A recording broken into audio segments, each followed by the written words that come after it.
ಇಂಥ ವೇದಿಕೆಗಳ ಮೂಲಕ ನಮ್ಮಲ್ಲಿ ಶಕ್ತಿ ಇದೆ, ಉತ್ಸಾಹ ಇದೆ, ಒಳ್ಳೆ ಕೆಲಸ ಮಾಡಬೇಕು ಅಂತ ಆಲೋಚನೆ ಇರುವಂಥ ಜನ ಯಾವುದಕ್ಕೂ ಹೆದರಲ್ಲ, ಯಾವುದಕ್ಕೂ ಹಿಂಜರಿಯಲ್ಲ.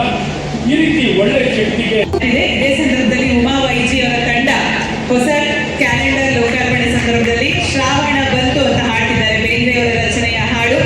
ದಯಮಾಡಿ ಎಲ್ಲರೂ ಚಪ್ಪಾಳೆಯೊಂದಿಗೆ ಹೊಸ ಕ್ಯಾಲೆಂಡರ್ ಅನ್ನ ಬರಮಾಡಿಕೊಳ್ಳಿ. ಕರಿಬಸವ ತಡಕಲ್ ಹಾಗೂ ಮಹೇಶ್ ಕುಮಾರ್ ಇದೀಗ ದರಾ ಬೇಂದ್ರೆಯವರ ಆದ್ಮೇಲೆ ಈ ಕನ್ನಡದ ಕೆಲಸವನ್ನು ಮಾಡೋಕ್ಕೆ ಇದಕ್ಕೂ ಆ ಕಾಳಜಿ ಬೇಕು, ಮನಸ್ಸು ಬೇಕು. ಆ ಮನಸ್ಸನ್ನು ಇಟ್ಕೊಂಡು ಸತತವಾಗಿ 1 ವರ್ಷ 2 ವರ್ಷ ಅಲ್ಲ, ಹಲವಾರು ವರ್ಷದಿಂದ ತಮ್ಮ ಬಾಲ್ಯದಿಂದಲೂ ಬಸವರಾಜರು ಕನ್ನಡ ಪರ ಹೋರಾಟವನ್ನು, ಕನ್ನಡದ ಕೆಲಸವನ್ನು ಮಾಡ್ತಾ ಬಂದಿದ್ದಾರೆ. ಹಾಗಾಗಿ ನಾನು ಅವರಿಗೆ ಹೃದಯಪೂರ್ವಕವಾಗಿ ಅಭಿನಂದನೆಯನ್ನು ಸಲ್ಲಿಸಿ ಇವತ್ತಿನ ವೇದಿಕೆಯಲ್ಲಿ ಹಲವಾರು ಗಣ್ಯಮಾನ್ಯರಿಗೆ ಸನ್ಮಾನ ಮಾಡಿದರೆ ಅವ್ರಿಗೂ ಶುಭವನ್ನು ಹಾರೈಸಿ ನಮ್ಮ ನಾಡು ಸಮೃದ್ಧಿಯ ನಾಡಾಗಿದೆ. ಇನ್ನೂ ಸಮೃದ್ಧಿ ಹೆಚ್ಚಿಸಬೇಕು. ಇನ್ನು ಗುಣಮಟ್ಟದ ಶಿಕ್ಷಣವನ್ನು ಪ್ರತಿಯೊಬ್ಬ ಕನ್ನಡಿಗರಿಗೂ ಪರಿಪೂರ್ಣವಾಗಿರುವಂಥ ಗುಣಮಟ್ಟದ ಶಿಕ್ಷಣ, ಆರೋಗ್ಯ, ಉದ್ಯೋಗ, ಸಮೃದ್ಧಿ ಎಲ್ಲವೂ ಕಾಣಬೇಕು, ಸಿಗಬೇಕು. ಹಾಗಾಗಿ ಅದು ಸಿಗಬೇಕು ಅಂದರೆ ನಮ್ಮ ನಾಡನ್ನು ಚೆನ್ನಾಗಿ ಕಟ್ಟಬೇಕು, ಒಳ್ಳೆ ಆಡಳಿತ ಕೊಡಬೇಕು. ಒಳ್ಳೆ ಆಡಳಿತನೇ ನಮಗೆ ದೊಡ್ಡ ಶಕ್ತಿ ಆಗಿರುತ್ತೆ. ಆಡಳಿತ ಭಾಳ ಮುಖ್ಯ. ಆಡಳಿತವನ್ನು ಕೈಬಿಟ್ಟು ನೀವು ಮಾಡುವಂಥ ಪ್ರತಿಯೊಂದು ಪ್ರಯತ್ನ, ನೀವು ಯಾರೇ ಎಷ್ಟೇ ಪ್ರಯತ್ನ ಮಾಡಿ, ನೀವು ಮಾಡುವಂಥ ಪ್ರತಿಯೊಂದು ಪ್ರಯತ್ನಕ್ಕೂ ಶಕ್ತಿ ತುಂಬೋದು ಜನ ಸರ್ಕಾರಗಳು. ಆಡಳಿತ ಬಹಳ ದೊಡ್ಡ ಪಾತ್ರ ವಹಿಸುತ್ತೆ. ಹಾಗಾಗಿ ಎಲ್ಲೊಂದು ಕಡೆ ರಾಜಕೀಯ ವ್ಯವಸ್ಥೆ ಒಂದು ಸರ್ಕಾರ ಅಂದರೆ ಸುಮ್ಮನೆ ಒಂದು ಸರ್ಕಾರ ಬರೋದು ಹೋಗೋದಲ್ಲ. ಹೇಗೆ ಪ್ರತಿಯೊಬ್ಬ ಕನ್ನಡಿಗರಿಗೆ ಶಕ್ತಿಯನ್ನು ತುಂಬಲಿಕ್ಕೆ ಆ ವ್ಯವಸ್ಥೆಯಲ್ಲಿ ನಿಮಗೆ ಪೂರಕವಾಗಿ ವ್ಯವಸ್ಥೆಗಳನ್ನು ನಿರ್ಮಾಣ ಮಾಡುವಂಥದ್ದು, ಉತ್ತೇಜನವನ್ನು ಕೊಡೋದು, ಶಕ್ತಿ ತುಂಬುವಂಥದ್ದು, ಇವೆಲ್ಲವೂ ಉತ್ತಮವಾಗಿ ಮಾಡಬೇಕು, ಬಲವಾಗಿ ಮಾಡಬೇಕು, ಪರಿಣಾಮಕಾರಿ ಮಾಡಬೇಕು. ಇದು ಬಹಳ ಮುಖ್ಯವಾಗಿರುವ ಕೆಲಸ. ಸರ್ಕಾರಕ್ಕೆ ಎಲ್ಲ ಶಕ್ತಿ ಇದೆ. ಇದೀಗ ಕಾರ್ಯಕ್ರಮವನ್ನು ಉದ್ದೇಶಿಸಿ ಮಾತನಾಡಿದ್ದಾರೆ ಅಂಬೇಡ್ಕರ್ ಸೇನೆ ರಾಜ್ಯಾಧ್ಯಕ್ಷರು PUP ಅವರು. ಚಪ್ಪಾಳೆಗೆ ಸ್ವಾಗತ. ಧನ್ಯವಾದಗಳು, ಅಭಿನಂದನೆಗಳು ಸರ್. ಕಾರ್ಯಕ್ರಮದಲ್ಲಿ ಭಾಗಿಯಾಗಿದ್ದಕ್ಕೆ ಅನಂತ ಧನ್ಯವಾದಗಳನ್ನು ತಮಗೆ ಸಮರ್ಪಿಸ್ತಾ ಇದ್ದೇವೆ. ವೇದಿಕೆಗೆ ಬರಮಾಡಿಕೊಳ್ಳೋಣ ವಿಜಯ್ ಕುಮಾರ್ ಸರ್. ಧನ್ಯವಾದಗಳು, ಅಭಿನಂದನೆಗಳು ಸರ್. ಕಾರ್ಯಕ್ರಮದಲ್ಲಿ ಭಾಗಿಯಾಗಿದ್ದಕ್ಕೆ ಅನಂತ ಧನ್ಯವಾದಗಳನ್ನು ತಮಗೆ ಸಮರ್ಪಿಸ್ತಾ ಇದ್ದೇವೆ. ವೇದಿಕೆಗೆ ಬರಮಾಡಿಕೊಳ್ಳೋಣ ವಿಜಯ್ ಕುಮಾರ್ ಸರ್.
ಲಕ್ಷಾಂತರ ಜನ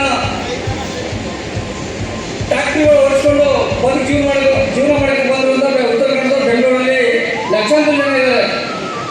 ಬೆಳಗ್ಗೆ ದುಡಿದು ಸಾಯಂಕಾಲ ಊಟ ಮಾಡಿದ್ರು ನಮ್ಮ ಕಲ್ಯಾಣ ಕರ್ನಾಟಕ ಟ್ಯಾಕ್ಟರ್ ಮಾಲೀಕರುಗಳು ಹಳ್ಳಿಯಲ್ಲಿ ರೈತರ ಭೂಮಿ ಹಾಳಾಗಿ ಬೆಂಗಳೂರು ದುಡ್ಕಂತ ಬಂದಾಗ ಸುಮಾರು 1 ಲಕ್ಷ ಟ್ಯಾಕ್ಟರ್ಗಳು ಬೆಂಗಳೂರು ಓಡ್ತಾ ಇದ್ವು. BJP ಸರ್ಕಾರ ಇದ್ದಾಗ ಏನೊಬ್ಬರು ಸಲೀಂ ಅಂತ ಕಮಿಷನರ್ ಸಲೀಂ ಅಂತ ವ್ಯಕ್ತಿ ನಮ್ಮ ಟ್ರಾಕ್ಟರ್ ಮಾಲಕರು ತೊಂದರೆ ಕೊಟ್ಟು 5,000 ಫೈನ್ ಹಾಕಿ ಬೆಂಗಳೂರಲ್ಲಿ ಟ್ರಾಕ್ಟರ್ ಬರಬಾರ್ದು ಅಂತೇಳಿ ನಿಷೇಧ ಮಾಡಿದ್ರು. ಹೋರಾಟ ಮಾಡಿ ನಾವು ಫುಲ್ ಮಳೆ ಸಂದರ್ಭದಲ್ಲಿ ಮಳೆ ಇತ್ತು.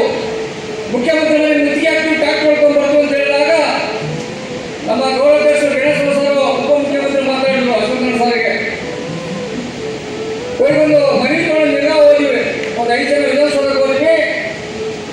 ನಾವು ಯಾವ ಶಾಸಕರು ನೋಡಿ ಅಂದರೆ ಬಡವರು ಪರ ಇರೋದು ಅಂದರೆ ಅಶ್ವತ್ಥನಾರಾಯಣ ಸರ್ ಜನ ನಮ್ಮ ಉತ್ತರ ಕನ್ನಡ ಟ್ರಾಕ್ಟರ್ಗಳು ಹೋಗ್ತದೆ ಅಂತ ಧೈರ್ಯವಾಗಿ ಇಮ್ಮಿಡಿಯೇಟ್ಲಿ ಫೋನ್ ತೊಗೊಂಡು ಸಲೀಂ ಸರ್ ಮಾತಾಡಿ ಉತ್ತರ ಕನ್ನಡ ಟ್ರಾಕ್ಟರ್ಗಳು ಓಡಿಸ್ತಾರೆ ತೊಂದರೆ ತಗೊಂಡು ಅಂತೇಳಿ ಪರ್ಮಿಷನ್ ಮಾಡಿಕೊಟ್ರು.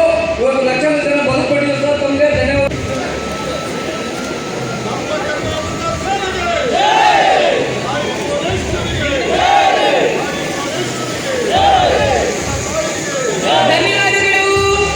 ಧನ್ಯವಾದಗಳು.